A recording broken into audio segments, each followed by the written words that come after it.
Everybody, we're all gathered here to celebrate our wonderful grandpa's birthday. I am honored to make a toast to this great man and share some of my stories about him. Since I can remember myself, there was one person in my life that will stay with me in my memories for the rest of life. My grandfather, who has taught me many different things and showed me a great deal of examples of how a man should live his life. My name is Konstantin Ivanov, and I want to dedicate this next few minutes to my grandfather Alexander Pepenin. This man was born on May 7, 1936. He married my grandmother Katrin, and they had 3 kids, all girls. My mom was the second daughter. Due to some unfortunate events, my mom had to raise me on her own until I was 5 years old.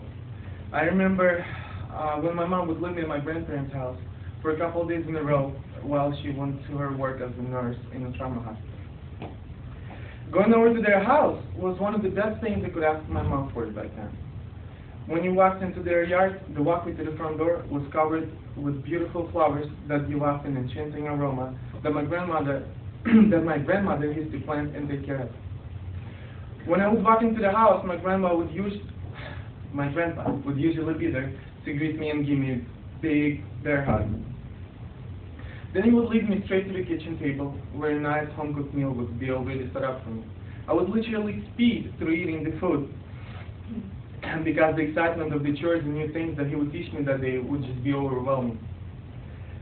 At the age of 4, I already knew how to chop wood, cook my own food, how to build a brick stove, and how to run plumbing into the house, and the list just keeps on going on and on. Also, my grandpa is a devoted Christian. He was deeply involved into spreading the word of God at orphanage houses, prisons, and hospitals. He would leave early in the morning and get on the train to go to the next town, where he would pick up boxes and boxes of New Testaments and brochures from a Gideon missionary group. He would give them out to those places, and he would also give them out to people that he would meet on the streets through that day. There was not an evening that I could remember without somebody coming over to their house with their questions or to ask my grandpa for an advice. Also, he would host Bible study groups 2 times a week, which I was always allowed to, even though I was the only kid amongst all of those adults. Before we came to America, in the span of 2 years, my grandpa Alex went through 3 heart attacks and a stroke, which ended up leaving one side of his body permanently paralyzed. What amazed me is that even when he became disabled and his movement ability was greatly restricted, he never missed doing one day of church. And the amount of people come to their house has not decreased at all. Also, that it has not broken him, but only made him stronger. They devoted even more time praising, praising the Lord through writing inspirational letters to other people that were sick, and continuing preaching in church and to those who came to see him. He was always smart, supportive, kind, and very gentle to everyone that he came across in his life. Him and his wife Katrin now live here in America with their youngest daughter Anna.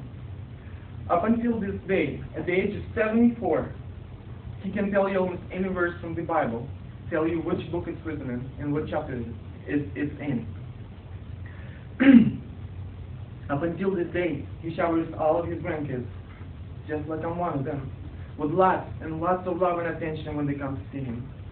And he always tries to help in any way that he can. Looking at this man inspires me to stay on track and to look at the bright side of the coin, enjoying every aspect of my life, no matter how good or bad it is. I remember all the days when he would wake me up early in the morning and ask me to share a cup of tea, or later on when I got old enough for it, a cup of coffee. Wonderful, freshly brewed coffee that he brewed every morning. Sitting with him on the porch watching the sunrise. One day I asked him, what was so special to him about watching the sunrise every morning like he would always do? To which he told me a reason that put a smile on my face every time I woke up. He said, don't ever regret the days already went by. Remember that tomorrow the sun will rise again, and another day full of opportunities will be waiting for you. He said, I'm happy that I can be there to meet the sun every morning.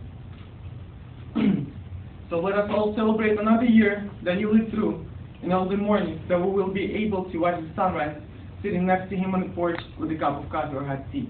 Happy birthday, Grandpa. Thank you all.